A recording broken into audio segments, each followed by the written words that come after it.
Bible பிரியர்களுக்கு இந்த நேரத்தில் சூப்பரான ஒரு காரியத்தை உங்களுடைய தியானத்திற்காக நான் சொல்ல போறேன்.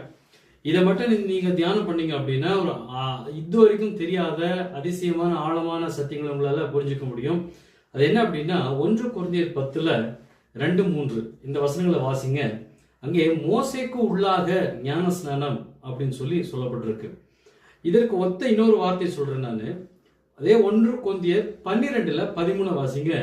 அங்க சரீரத்திற்குள்ளாக ஒரு ஞான ஸ்நானம் அப்படின்னு சொல்லப்பட்டிருக்குங்க. இந்த 2 வசனத்துக்குரியான அர்த்தம் எங்க கண்டுபிடிக்கல அப்படின்னா ரோமர் 6ஆம் அதிகாரத்துல உங்களால கண்டுபிடிக்கும். ரோமர் 6ல் 2-3-4 நீங்க வாசிங்கன்னா அங்க கிறிஸ்துவுக்கு உள்ளாக ஞானஸ்நானம் அப்படின்னு சொல்லப்பட்டிருக்கு. இந்த 3 வசனங்களை நீங்க வாசிச்சு புரிஞ்சுக்கிட்டீங்கன்னா பெரிய சத்தியம் உடைய வாழ்க்கையில பெரிய மாற்றத்தை கொண்டு வரும். 1 மோசேக்குள்ளாக ஞானஸ்நானம், இன்னொன்று சரீரத்திற்கு உள்ளாக ஞானஸ்நானம், 3வது கிறிஸ்துவுக்குள்ளாக ஞானஸ்நானம். இதை புரிஞ்சுக்கிட்டீங்கன்னா பெரிய அளவில் நீங்க ஆசீர்வாதமா போவீங்க. God bless you.